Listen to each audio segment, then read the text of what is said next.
said before, I'm Tara. I'm the host for the webinar today. I'm a member of the Zoom team at the Foundation for Inner Peace. And we are holding these Let's Discuss Zoom webinars as an expression of our goal of extending love through the teachings of A Course in Miracles more widely.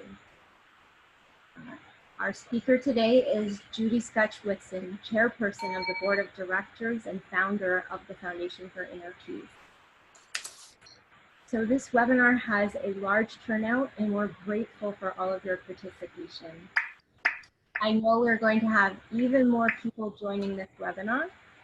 And the format today is that after Judy speaks, we will have time for people to type questions into the webinar Q&A panel, and we will answer as many as time allows. But please understand, we will not be able to get to everyone's questions, but your questions are important to us, and we are working to find the best way to respond to them. So please feel free to write into the Q&A panel of today's webinar. Now, without further ado, let me go ahead and introduce Judy.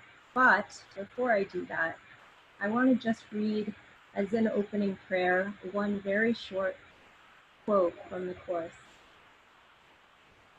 All miracles mean life, and God is the giver of life. His voice will direct you very specifically. You will be told all you need to know. Judy. Welcome everyone to my garden. It really is my garden, by the way. So I feel as if you're all here with me in my house in California, and I'm delighted to have you. I don't know if I can serve you tea and cookies, but I wish I could. What I wanted to tell you to begin with is that, number one, I'm 88 years old and my voice isn't as strong as it used to be. So we're going to do something a little bit different today. I am here physically and will be with you, but for the first 30 minutes, we're going to listen and watch what I learned from the Scribes. I will continue afterwards, but at least I'll know you get 30 minutes without my voice failing. So thank you for your patience. And I do hope that this tells you a little bit about what it was like in the very early days of A Course in Miracles to be with, work with, live with Dr. Helen Schuckman and Dr. William Thetford, co-scribes of A Course in Miracles. And here's the video.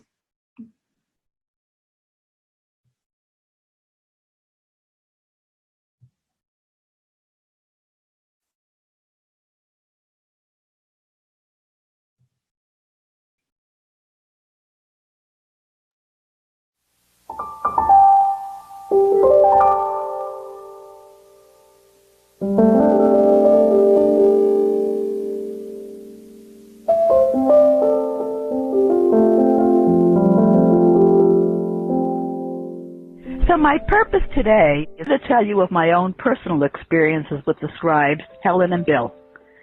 And I hope I can bring them even more alive for those of you who are interested.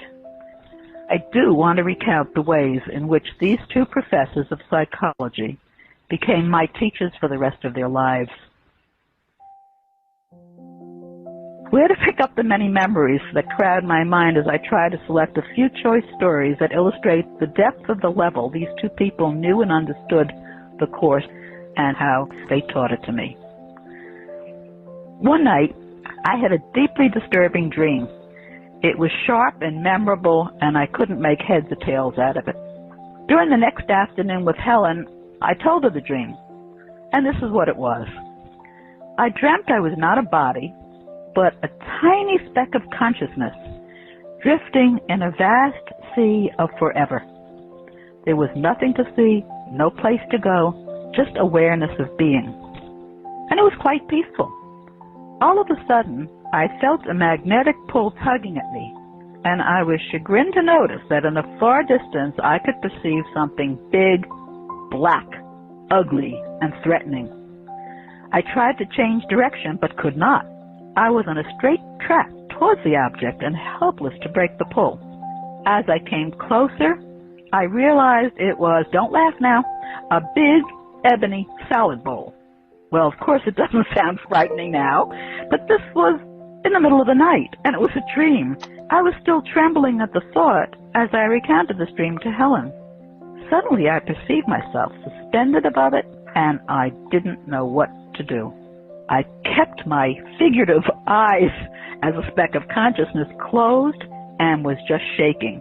Finally, I felt impelled to open my eyes and look down into that ugly, horrendous, ebony salad bowl, but it wasn't black at all. It was glistening, clear acrylic purple, with beautiful rays of light emanating from it. I stared in wonder, and the fear subsided. Obviously, I couldn't shake this dream nor explain it to myself. When I finished telling the story, quite out of breath, she smiled, and she took my hand, and she patted it as if I were a tiny child. "Oh, kitten," she exclaimed, "don't you see? The dark, bottomless, ebony black bowl was your guilt. You faced it, and you recognized it was nothing." A dream in the abstract, a gentle nudge from my teacher to interpret. Changing one's mind about threat, about fear. What a lesson in forgiveness that was. A shift in perception. Re-perceiving fear and watching it turn into love. It was a miracle, and miracles are natural signs of forgiveness.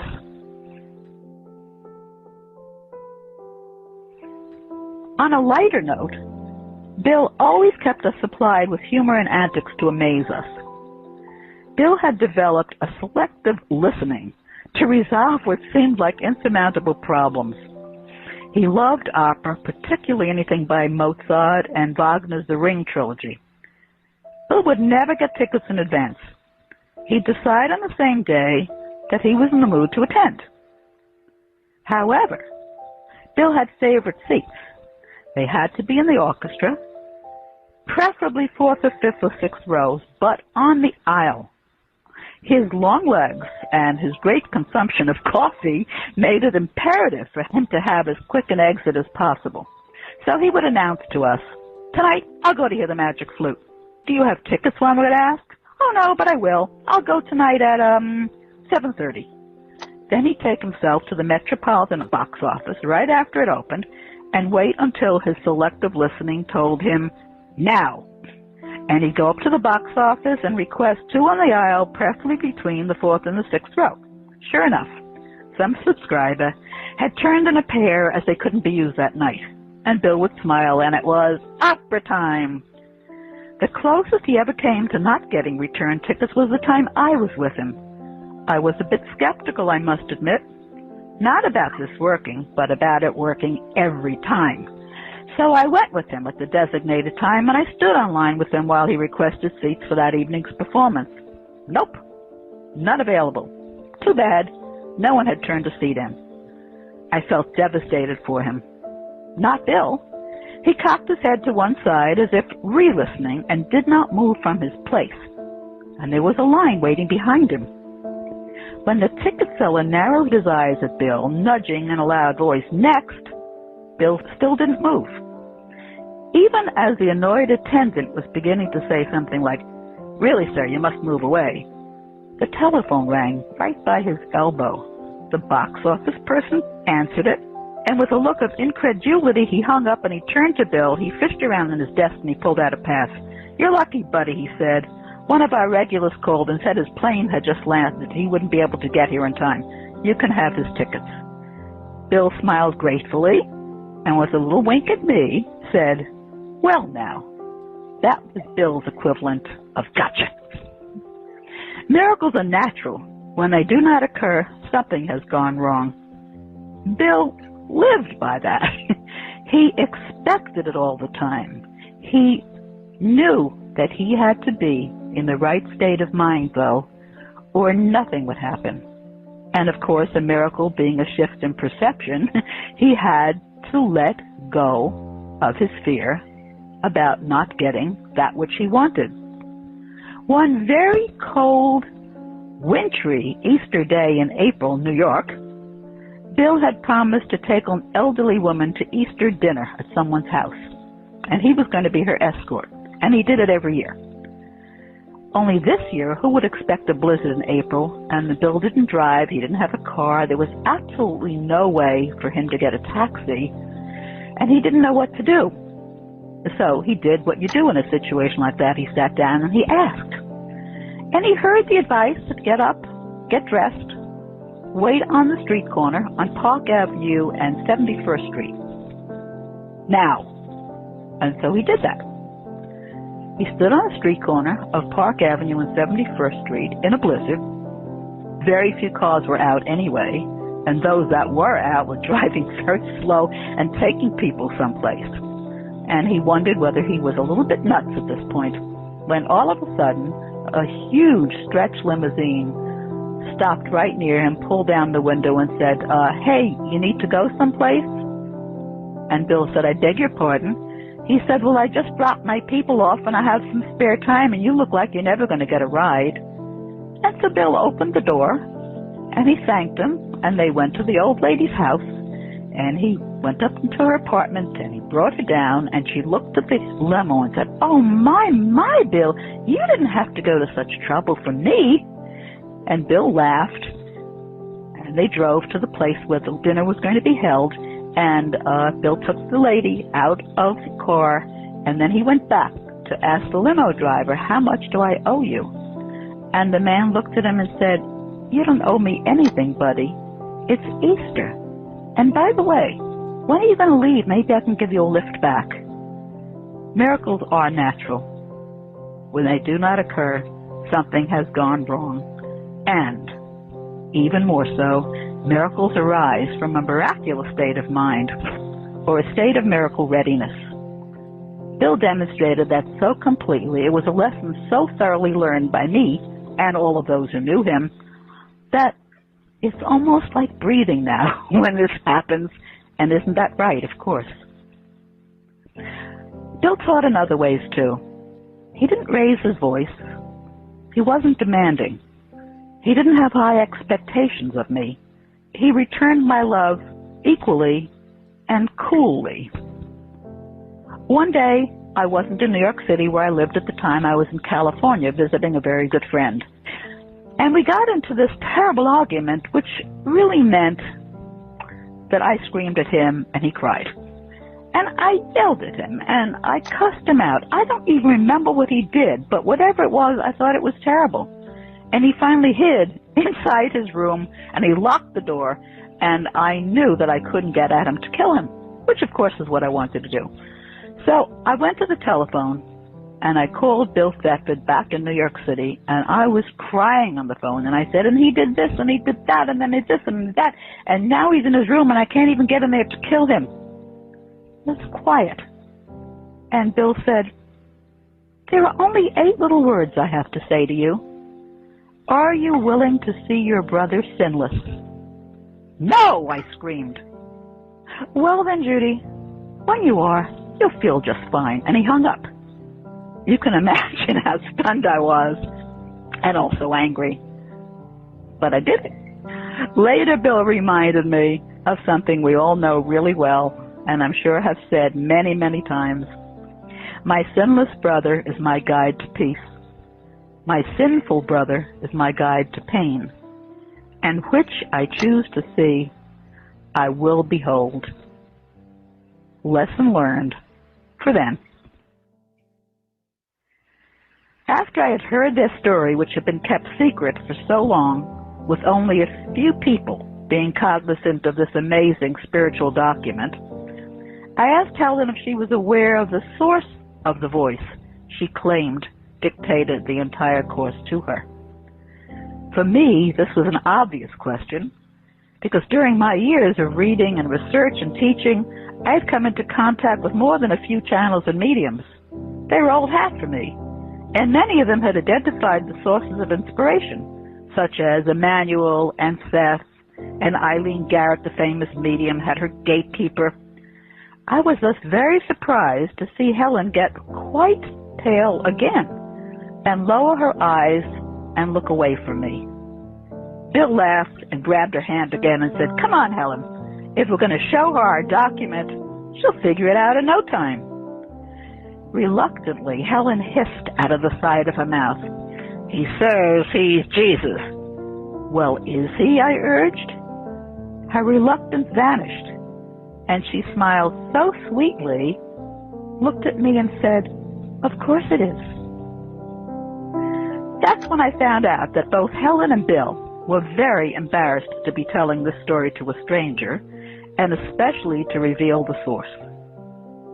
I guess I was so much less new to this than they were, and probably so much more accepting, since I didn't find anything strange at all about this story. In fact, it felt as if it were the most natural thing in the world, to be sitting there with them and hearing something that sounded so wondrous and yet so reasonable. I did ask, of course, right away to see the material, and they unlocked the filing cabinet hidden in their office and brought out 7 large black thesis binders stuffed with pages. They were professors, and they supervised many people who were getting their PhDs, and so these were the kind of binders that were very common for them to use. Bill put the first one on my lap, and I opened it up to the introduction that you all know so well. I can't say I understood it, but I intuited that this was the help I had been seeking. In fact, the help I had unknowingly begged for just a few weeks earlier when I cried out, "Won't someone up there please help me?" I asked to take the books home, and they agreed, as long as I would not show them to anyone. Of course, I concurred. One thing I wanted to know, though, and this was a puzzlement: why me? Bill explained that when they were finished with the scribing and the recopying and the editing of the course, they felt it was not for them alone. Helen asked the voice whether this sense was true, and she was told, yes, someone will come to take it on its way. Still wondering and waiting a few months later, she asked again, and this time was told, the woman who was coming is not yet ready. And finally, when Bill felt he had intuitively identified that woman as me, Helen asked the voice again, why her? And she was told that I was finally ready for my spiritual education. When they told me this, I knew it was the only answer I could accept, because it was absolutely true. Helen affirmed this with the reminder that no one is sent by accident to anyone, and Bill chimed in with, no one is where he is by accident, and chance plays no part in God's plan. I believed this, and I had the feeling that I would probably read this in the document I was now taking home, and eventually I did. But that first day, with these 3 people, Helen, Bill, and Ken, my awareness began of something unfolding of which I was but a part, and over which I had no control. Weeks later, when I mentioned to Bill how weird it was that I had blurted out to Helen at the table that day in the faculty dining room, "So you are hearing an inner voice?" he laughed and said that's when he was sure I was the one. And then he quoted me a line from the Course, which affirmed the rightness of my outburst to Helen. You have succeeded whenever you have reached another mind and joined with it. Just what I thought, I said. So that was my new beginning, my change in life, and everything from then on became for me either before the Course or after the Course. As naturally as water flowing, we began to meet daily and talk about the Course as I studied it. Remember, they'd had it for many years, and Ken was already there 2.5 years before me, so he had thoroughly studied it. He had also been responsible in getting Helen, who was kicking and screaming, to re-edit the material to decide upon capitalization and paragraphing and chapter headings. And of course, the way he did that was they would ask together every single thing they knew had to be done. They would ask for the Holy Spirit to guide them and give them an answer. So by the time I got there, it was already in publishable shape. I nicknamed them, without telling them in the beginning, the Holy Three. And that was because this trio seemed that way to me. We had daily gatherings at my house, and I was able to keep focused as I studied a truly remarkable document because of their help. They did rush me along a bit. I had to spend a lot of time reading and digesting. But how lucky I was to be able to ask questions of the duo who scribed the material. No one could know it better than Helen and Bill. Their subjective attitudes about this term time working with me in my home differed. Helen was truculent in the beginning of a discussion. She would fuss, she would fidget, and think of all sorts of other more interesting things we could be doing at the moment. Bill was attentive, ready for course conversation, but he was punning all the while. Ken had the enormous task of keeping Helen going and serving her so well that he would know when she had enough. Then he would take her home to her dinner and her husband.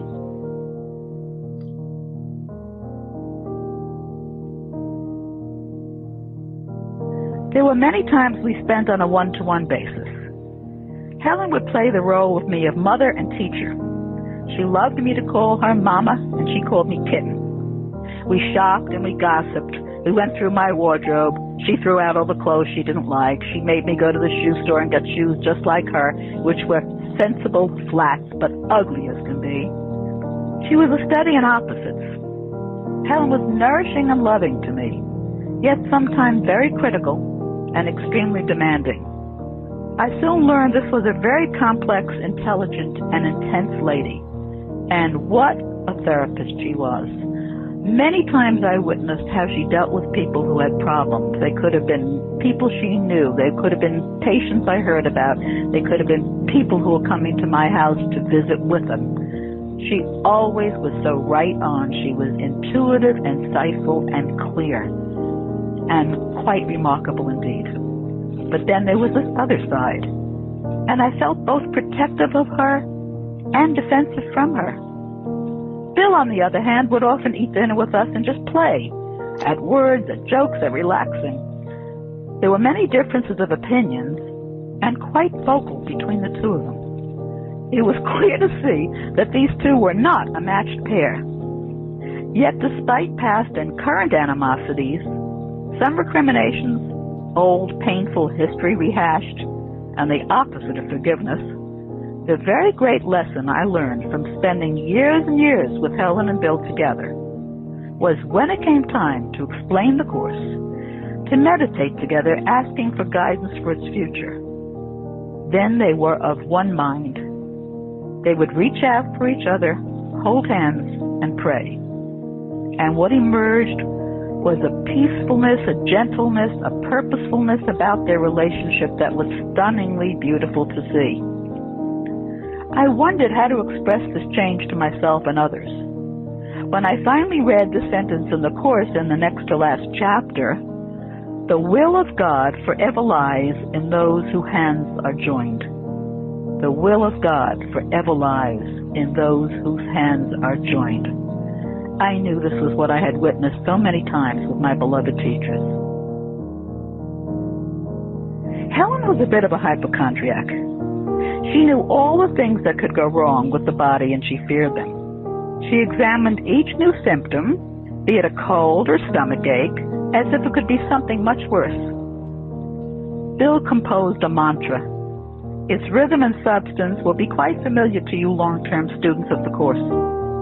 Whenever Helen would worry out loud about coming down with something, Bill would chant, "I am a body, I am sickly, get me to a doctor quickly," over and over again, and finally Helen would just have to laugh. Sometimes Bill would tease Helen, misquoting some of the lyrics that they both admired. The operettas of Gilbert and Sullivan was a favorite of them both. One day Helen was complaining about the voice, which as usual was giving her really good guidance that she didn't like.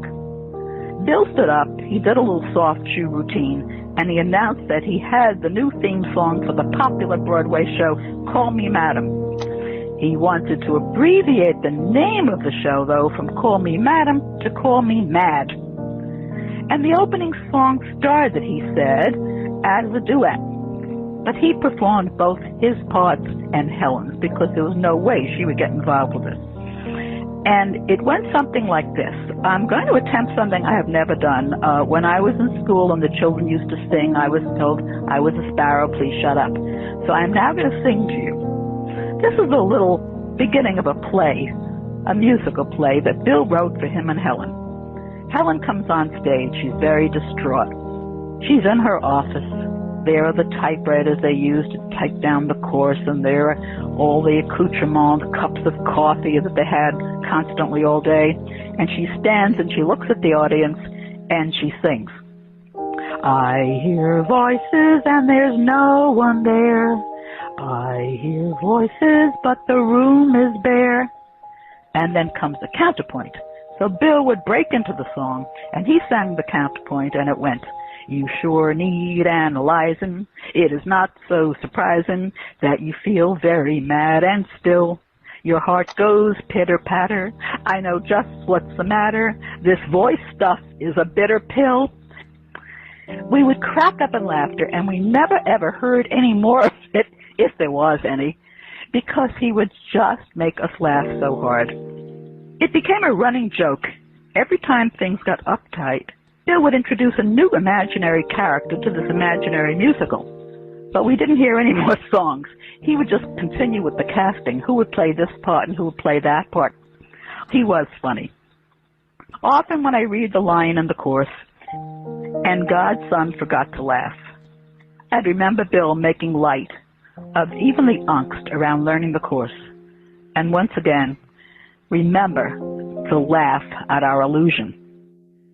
At one point in our relationship, we decided that it might be a good idea for us all to live together. I mean, can you believe that? That would be Helen and her husband, Louie, by the way, he wanted no part of this, Bill, Ken, my husband, Bob Skutch, and myself. So, of course, being a little nester, I started searching for the perfect place. Helen said it had to have water near it, it should be on a hill, it should be this, it should be that. Well, you can imagine what a wild goose chase I went on, and of course I never found it. And then it turned out that no one really wanted to do that anyway. They were trying to, make me feel good. I was complaining. What kind of a lesson is this anyway? I spend all this time looking at properties, I go running hither and yon, and no one even wants to do this. What a waste. Grouse, grouse, grouse. Bill was reading the paper and half listening to me, and then he waited until I finished complaining. Dear, he intoned with a poker face, don't you know that heaven is your real estate? I threw a pillow at him. At one time, I was going through the end of a very nasty special relationship, and I mean nasty. Finally coming out of it on the peaceful side with much help from my therapist, Helen, I said to her, well, now I understand what that was all about. I had to learn how ugly specialness can get when one wants to try to control another person and make them be what you want them to be, when you want something from them and they don't give back. Oh, why would you need to learn that, kitten? Helen purred. Well, so I could empathize with other people who also have this experience, and since I'm going around and presenting the course, I need to know a little bit about this special relationship stuff as if I didn't have others. I said this quite smugly. Out came the clause. Nonsense, she retorted. Don't be ridiculous. The Holy Spirit teaches that sacrifice in any form is unnecessary. Was I ever quiet? Bill was often consulted by friends who asked him, how do I know if I'm making progress in this course? He always had the same gentle answer. It depends upon how long you now hold a grievance. And you know, I still do that today. Years and years since he's died, and I still think about how is my relationship with so-and-so? Am I still holding on to any grievance? If I can answer really, no, I say thank you, Bill. It's a great yardstick. Toward the end of Helen's life, she did become seriously ill, and she worried about money. How could she afford the doctors and the nurses and the medicines? To try to ease her mind, I volunteered, Helen, I know you are not destitute, but if you really feel you don't have enough, I'm going to go to the bank, withdraw all my assets, and sign them over to you. Oh, kitten, she murmured, that wouldn't be enough. Okay, then, I'll ask Bob and Bill and Ken to do the same. She thought about this for a second, and then the Helen clear voice came forth. Kitten, there is no amount of money in this whole wide world that would make me feel safe. This remark has stayed with me throughout the years and has served as a powerful reminder when I get trapped in some wrong-mindedness. With Helen, the powerful teaching was usually, do as I say, and not as I do. And for me, it worked. One day, when discussing the application of forgiveness, Bill came up with a catchy phrase that has served us so very well. He said, the concept of forgiveness is easy when you think of it as celestial amnesia, forgetting everything negative about someone and remembering only the positive, remembering only love. I love that. It's something I still think of today. Obviously, I could go on for days, but how do you summarize 30 years of learning? And what is the point of reminiscing anyway? If there is anything at all that you take away from this time we spent together, it's the very ordinariness of the scribes of the Course. They were two ordinary people to whom something extraordinary happened because they joined in looking for a better way. Myths about them abound, and they are mostly just that, myths. The last thing in the world these two private folk would want is for their personas to be distorted and exalted. They would often claim, sometimes with disgust, we are not gurus of this course, we are only its first students. Our Bill was a pragmatic professor who claimed he had nothing to profess. Our Helen was a woman who had learned how to get out of the way and listen. Together, they both perfectly performed their function, and for that, we are eternally grateful. I know I am, and I have a feeling that you are too. God bless them, and love is the way we walk in gratitude.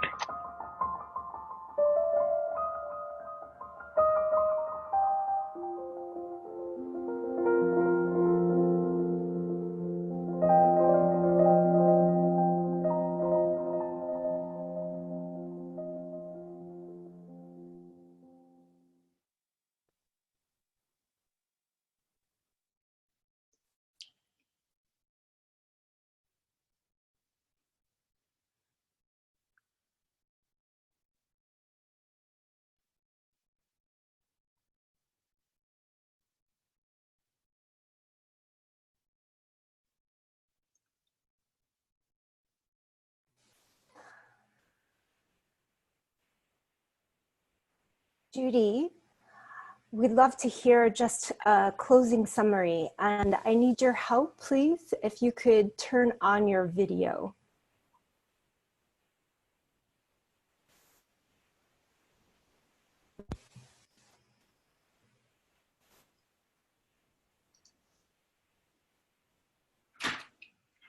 Does that work? We're close, but not quite.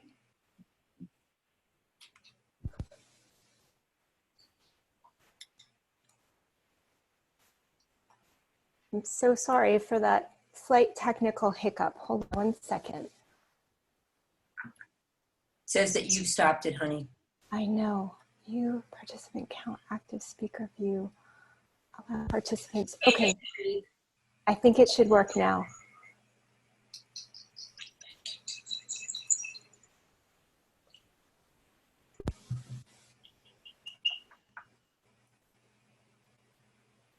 The host has asked you to start my video. Start my video. Perfect. You did it. Wonderful. Well, as we can all see, I hope everyone can hear me and come back to my garden. As we can all see from the filmlet that I made quite a while ago but was never shown, I think you know the time has passed. And this is 14 years after that filmlet was put together. Who knew why? Just in case for a moment like this. It's been 44 years for me since I was handed the manuscript of A Course in Miracles by Bill and Helen And of course, time doesn't stand still in this illusion that we've made, but it also can be shortened a lot at the level of spirit. And one of the things that the course is for is to help shorten time. And I thought before we have questions and hopefully some answers, that there was something that was missing from this that was very powerful for me and that I never remembered to include at the time that this film was made.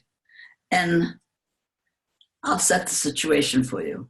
I lived in New York City, as did Helen and Bill and Ken, and in a very large apartment, which we used for greeting people from all over who started to be interested in the course and wanted to know more about it from the scribes themselves.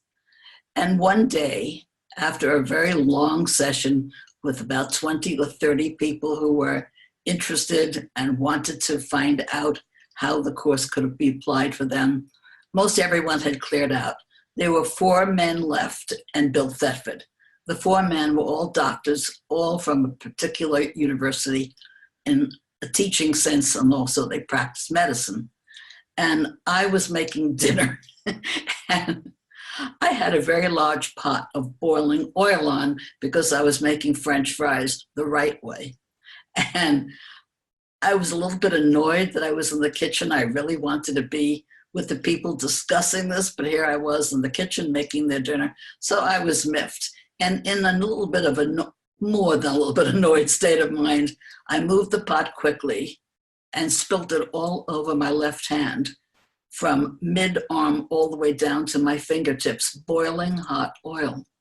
Well, you can imagine the screams that I emitted, enough to make the 5 men come running into my kitchen to see what was the matter. And 4 of them, who were doctors, immediately started to get into action. One went to the telephone to call the ambulance, another one to call the hospital and say we were coming. One was standing by me for a few minutes watching the blisters form, saying, oh my goodness, this is either a 2nd or a 3rd degree burn. And I was in such shock I couldn't scream anymore. And they cleared out looking for things to do to assist me immediately. And Bill just looked into my eyes and he said, are you ready? I didn't know what he meant, but I looked into his eyes and I said, yes. And he took his 2 hands, one under my hand and the other over my hand without touching it. And he closed his eyes. So I closed my eyes too. And I was so intrigued with this tableau that I forgot that I was in pain. And I opened my eyes a few minutes later and I wasn't in pain. The burn was totally gone. There wasn't one remnant of it. And Bill looked at it and he just smiled and patted me on the shoulder. Well, the men came running back because everything was set to take me into the ambulance to the hospital, and doctors are waiting on the other side to take care of my arm. And they took one look at the hand and they, of course, could not believe their eyes. They had witnessed something that their mind could not take in. And so they left. What else was there to do? They left. But I have never forgotten the peace that I felt in the trust that I gave Bill as I closed my eyes and gave him my wounded hand. And there is something to say about that I would like to read you because my memory isn't so hot anymore either. And I'm going to read, if you'll excuse me a second, because this is something that incident taught me so completely. The miracle substitutes for learning that might have taken thousands of years. It does so by the underlying recognition of perfect equality of the giver and the receiver. It is that on which the miracle rests, the perfect equality of giver and receiver. The miracle substitutes for thousands of years. Those of you who have been studying the course for what seems like thousands of years have a good idea of what that means. And while the course is called one of many, many ways to remember who we are and to awaken in God's presence, but it is the way that is called the shortest up the mountain. Instead of going around in circles and going up gradually, it's straight up the side. And that's why it seems so difficult to so many people. And that's why it isn't for everyone. I do think that we all have these wonderful lessons in our lives. We don't need to learn them from the scribes. But that was my path then, and that's what happened to me. And I am delighted to share it with you and to remind myself how natural it is to have miracles in our lives daily. But we must be miracle ready. Now, if there are questions, I'm glad to attempt an answer. Wonderful, Judy. Thank you so much for bringing the video to the present. We have our first question that I'd like to start with is from Sonia in Colombia. She wrote, I had the impression that Helen Schuckman said that the Course is true, but she didn't believe it. I found that very strange. Is it true? Absolutely, I was there. Thank you for asking a question. I can tell you, absolutely, I was there. Actually, Willis Harmon, who was a professor at Stanford University, was visiting us in New York because he wanted to meet Helen. And they talked for hours about statistics, which was a subject that she was pretty well informed about, and he was too. And so they found commonality. And all of a sudden, Willis looked at his watch and he said, oh, I've got to go to the plane, and I haven't even talked to you about what I came for. And she said, oh, well, don't bother about that. He said, no, before I leave, Helen, would you tell me really, what do you think about the Course? And she thought for a second, and then she looked directly at him and she said, you know, Willis, I know it's true. I just don't believe it. And when he left, I had the courage to say to her, Helen, what you said to Willis wasn't quite accurate. And she said, what do you mean? And I said, there's only one letter that has to be changed. You said, you know it's true. You just don't believe it. The D and the don't must be a W. So you know it's true and you just won't believe it. I was commenting upon volition, willingness, and Helen did not have the volition or the willingness to practice the Course. It was her choice. And I also think it was perfect that way. Because did she know it? Oh, very well. Did she choose to use it? No, she did not want to give up her prejudices, her angers, and her fears. She did not want to. And that was her choice. And don't we all know so many people like that, even people studying the Course, they don't really want to give up the past. They don't want to really let go. They don't really want to give up anything in order to accept God's plan of atonement. And that's okay. There'll be other ways and other times for them. They'll find something that's right for them. But Helen chose not to, and it was her right. Thank you, Judy. Our next question is this. I am a long-term student of the Course. I get concerned that it can evoke a head-in-the-sand mentality to the violence of our relationship to each other and the environment.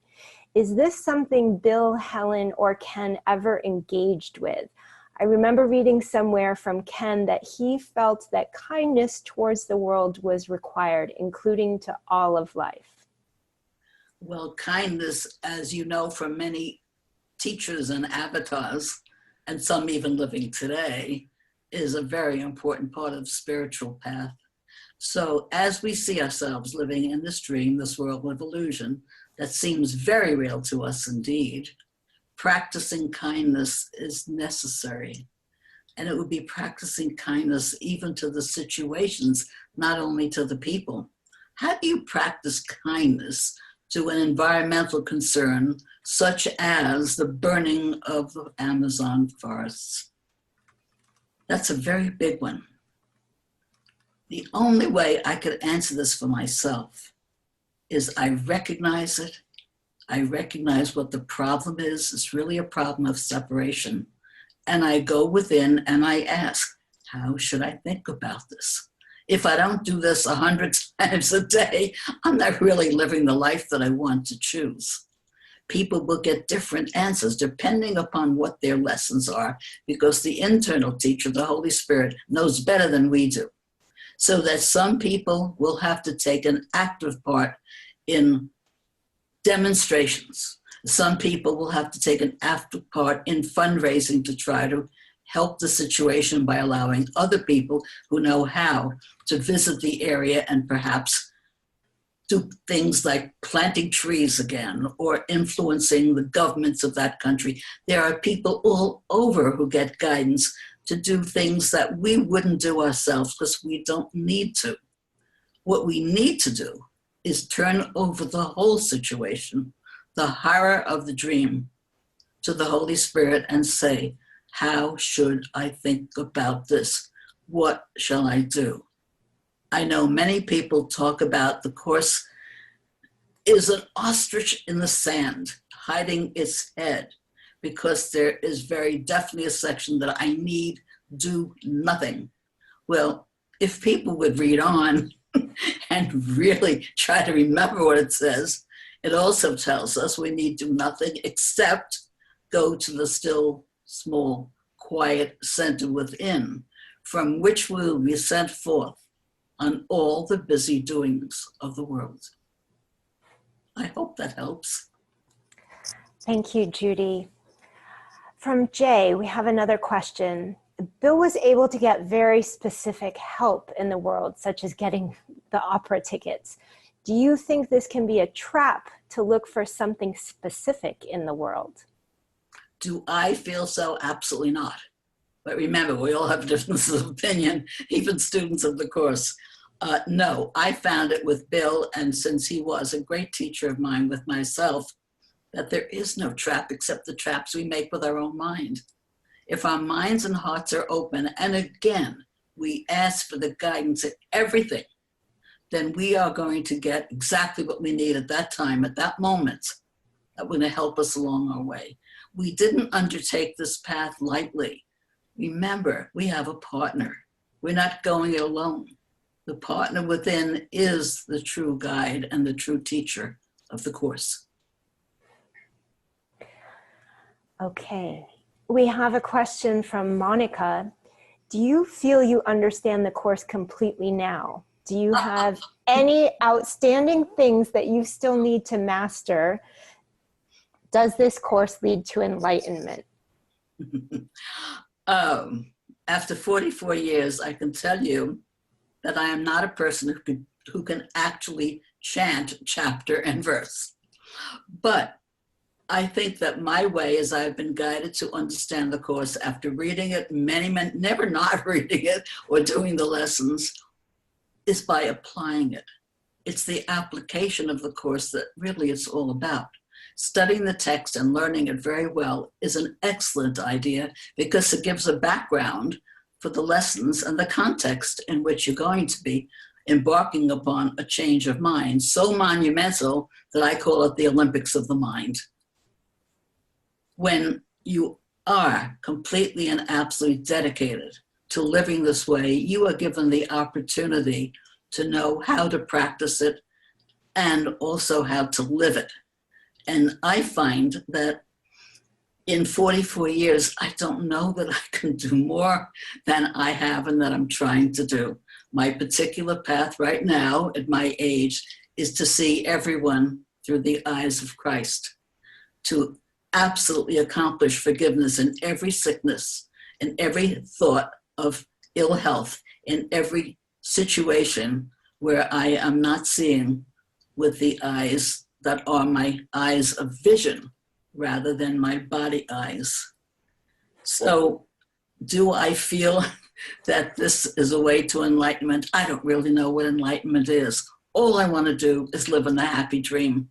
And the Course promises us, if we remove the barriers to letting go of fear, if we remove those barriers, and they give us very specific steps, then God himself will take the final step. How long can you live in a happy dream? I don't have the slightest idea, but I have seen signs of it. Bill Thetford, as I have said many times, at his death, for weeks before he died, was such a different person, that he was shining. You could actually see rays coming from him if you closed your eyes. You absolutely knew that this man had accomplished what he set out to do. He asked for a better way, and he found it. Not only did he find the better way, he practiced it, he used it, and he accomplished it. So if that's called enlightenment, that's good enough for me. I call it the happy dream.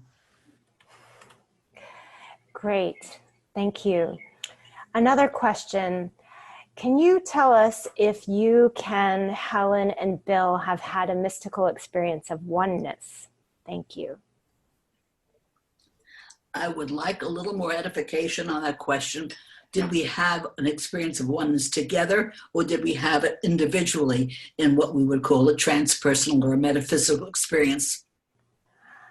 That's a really good question. And I'll have to wait and see if we get more details in the chat window. But why don't you choose how you would like to answer that? I'll do that, and please forgive me if it's not the answer that you're looking for. Helen definitely had more metaphysical experiences than I could count, and Bill told me he took down about 80 of them, meaning he was writing it up as she told him for a few years before the course even came. When the course started to come and announce itself by, "This is a Course in Miracles, please take notes," then of course it was all attention was spent for her to listen and take them down in shorthand, bring them to Bill the next morning, and he would type them up and they would read it and marvel at what it was saying, or be resistant in Helen's case.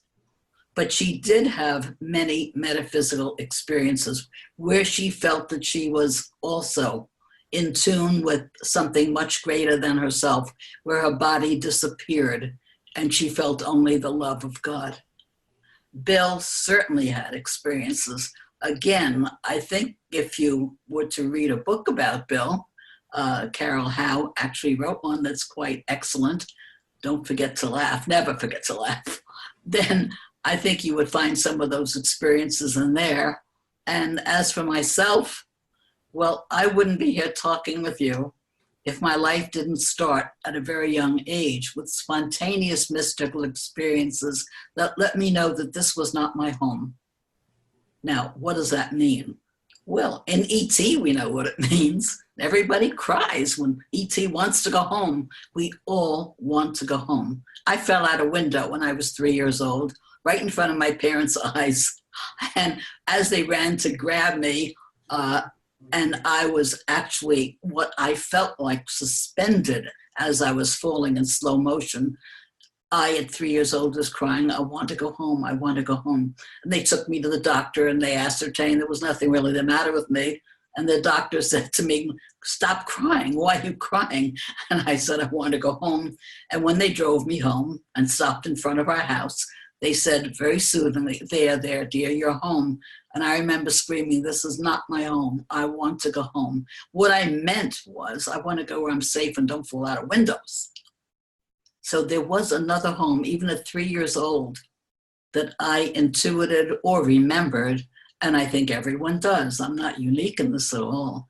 But all through my life, I've had spontaneous experiences, except one when my teeth were pulled. That was a pretty powerful one too, and we could go on forever because they still fascinate me, but I see them as learning tools that I was given so that I could keep on going, and I would know you are absolutely right in your experience of something more than this world. And that was indeed what led me to the course itself. Thank you, Judy. Another question is, do you still have contact with Helen, Bill, or Ken, or a sense of their presence, even though they have passed? I did not long after they died, but I haven't recently, no, but they're always in my heart. So it's not discreet. I just feel that which is their presence is not limited, of course, anymore to a physical body, but is much more diffused, and I can call upon it whenever I want. That presence And it would be a combination of, I do talk to them, certainly in my mind, sometimes aloud, situation specific. And when my husband died 1.5 years ago, he had promised me he would never leave me, and he never lied. And he hasn't. That's, again, another subject.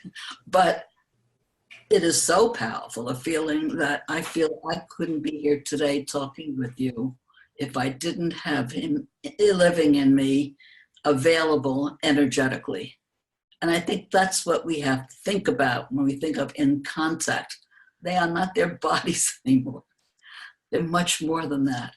And they can be there and be inspiring, and they can show us the way, just the way the Holy Spirit can, Jesus can. It's really all one, isn't it? Thank you. Another question is, I understand forgiveness is the key to entering the kingdom of God. My challenge has been special relationships. I would like to experience being a mother here in the dream. Is this something that sounds like I need to overcome? Why would you want to overcome a desire for a wonderful experience like that? I think, again, we place too much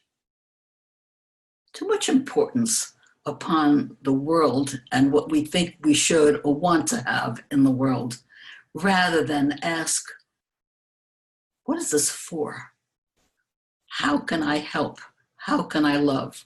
If you're to be loved as a mother is loved and loves, by all means, why not have a baby or 2 or 3 or 4? It really is all the same. But asking and getting to the habit of asking is much more important to me than whether you should or should not have the idea of wanting to be a mother. And there's people could say, the world is in such terrible shape. Why should I bring a child into this world? Why not, if not for love? Beautiful. Can you talk some, Judy, about healing? We have someone who's asked specifically about that. They have a husband who has been very ill. Talk about healing? Mm-hmm. Well, first of all, healing is always of the mind. Now, we see bodies ill, no question about that. And we grieve when bodies are very ill, especially if we can't help them. But if you think about being with a parent, a friend, a mate who is very ill, you know they're going to be getting the best medical care that you could help them get. But what do they really need, except your heart and your mind at one with them? What do they really need, except someone who loves them so much that he or she can help them release fear that they have of the situation? It is not up to us to decide how to heal. That's what the Course calls an unhealed healer. It is only to say, I am willing, use me, and take direction. I am here only to be truly helpful. I am here to represent him who sent me. I do not have to worry about what to say or what to do, because he who sent me will direct me. I am content to be wherever he wishes, knowing he goes there with me. I will be healed as I let him teach me to heal. Healing is a very long subject. We are going to have discussions about that. I'm not so sure it's pertinent right now because we're talking about Helen and Bill, and I would love to have questions about that. But I promise you in webinars to come, as we discuss ACIM, healing will be a major part of that. Okay, Judy. We have another question, and I just want to respect people's questions. Maybe it's not about what you learned from the Scribes, but let's have a go at it. Where do you see acim.org 10 years from now? Does the foundation intend to work more closely with other ACIM organizations? This reminds me of the man of a large organization once came to visit us. And he also publishes a book that is quite well known in the spiritual realm. And he said, I see A Course in Miracles wherever I look, and we've been around much longer than you. And I said, and he said, well, we want to learn how to publicize our document. And I said, well, what can we tell you? He said, can you tell me your publication plan? And I said, when the books are needed, we publish them. Well, can you tell me your distribution plan? I said, we have no plan. People who need it go to bookstores or they write us.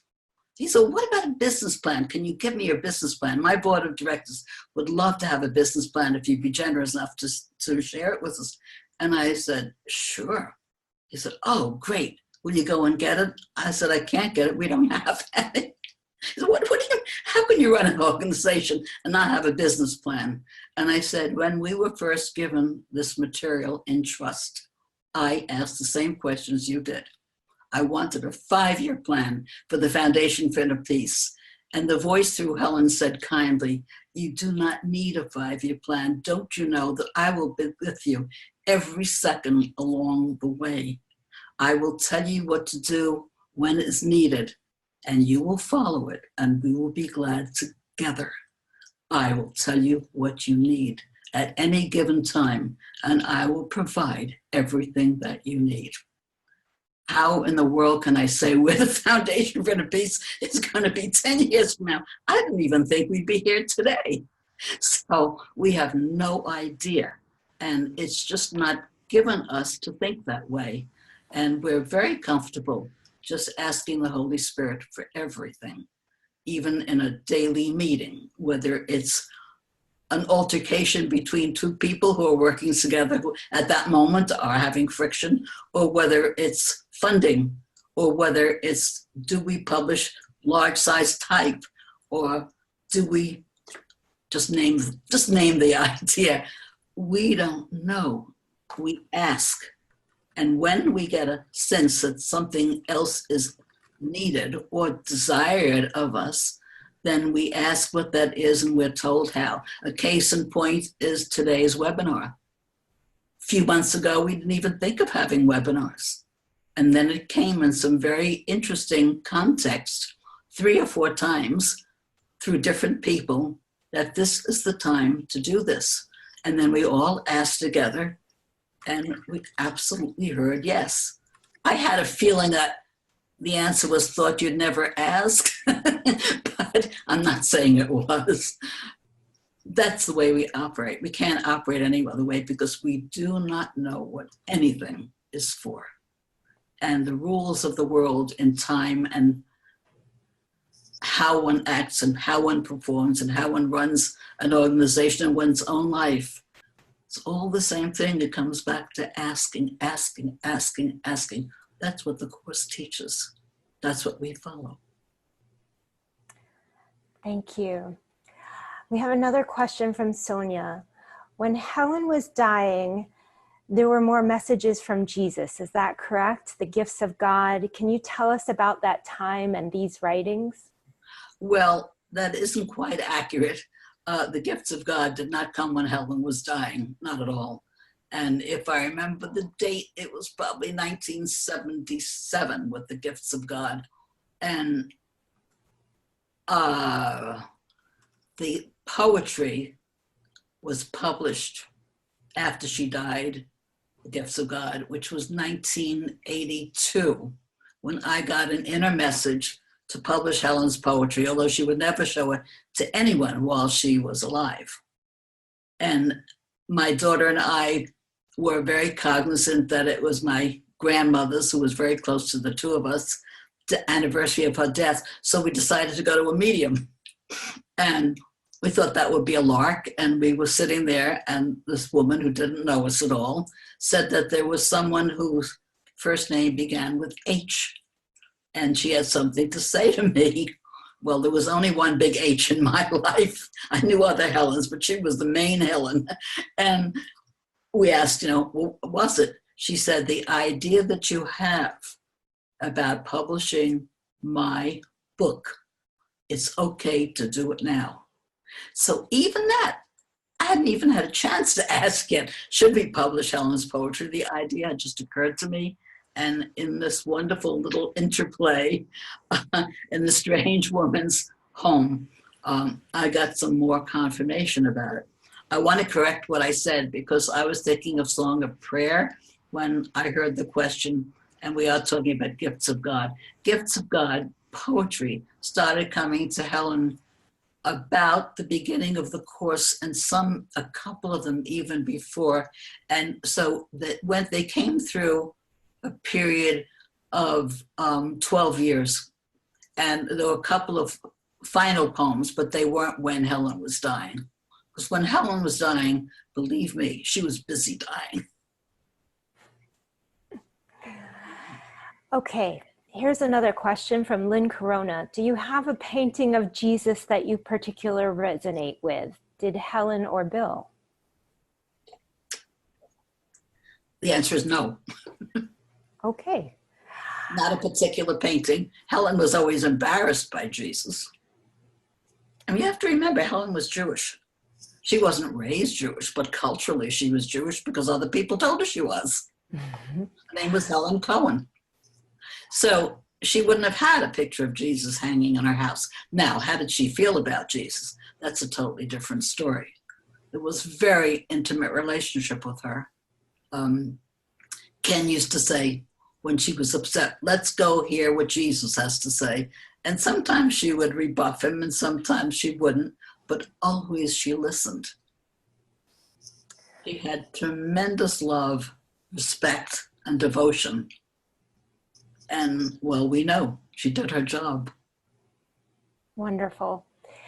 Following up on that, is it accurate that Helen didn't consider the process of, quote, hearing the voice and bringing forth the course as channeling? Helen didn't like any of those so-called psychic words. Remember, she was a professor of psychology at the School of Physicians and Surgeons at Columbia University. You don't get much higher in the academic world than that. And there was no way that she wanted anybody to know about anything that she did that, as she said, was funny stuff. And so anything psychic, she would not be connected with in public. Did she have an interest in those things? Oh, yes, she did. And Helen and Bill, before I met them, had visited some of the great psychics of the world. Bill mostly took Helen around because he wanted her not to be so fearful. He wanted her to see that ordinary, nice people like themselves didn't fuss and fret over these amazing gifts that were given them. And I think it was helpful, probably. Does that answer that question, or did I get on a tangent? I think that was beautiful. Okay. Another question, how do we sustain or renew miracle readiness? Oh my goodness, I have an answer that's said over and over again. I have the same answer to all the questions. How do we sustain it? We ask how. We're different people. We're separated from ourself in ego form and in body. We don't know the first thing of how to do these things. That's why we have an internal guide. That's why we have an inner teacher. That's why we have the Holy Spirit. That's why we have the voice for God. We don't know anything. And all you have to do is ask. If anything comes out of our time together today, I hope it will be that your familiarity and practice of constantly asking, even the smallest things. I'm not talking about asking for your refrigerator to be full of some exotic food, or asking for a suit of many colors, or asking for the way home from a party late at night. It wouldn't hurt. But I'm talking about recognizing why you're asking, because you want the guidance of that which knows and not your ego. Thank you, Judy. One more question I think we'll do for now, and then we'll close with a silent meditation to encapsulate all of this. We have a question of, do you have any favorite puns of Bill's that you particularly love? Well, I gave you one of them, Heaven is Your Real Estate. I probably 10 or 15 years ago, I would remember more of them. Right now, let's see. I can't think of offhand, of course, as soon as we say goodbye, I'll think of many. But again, you can find them in Carol Howe's book. And I would also want to recommend, because I think it's so excellent, in Wapnick's book, Absence from Felicity, that really is a much more complete story of Helen and his relationship with her. And I would say in her whole life, he was probably the closest person to her, aside from Bill. Great, thank you. Let me just take a moment to pause and see if there are any other questions. And I'm asking specifically the moderators.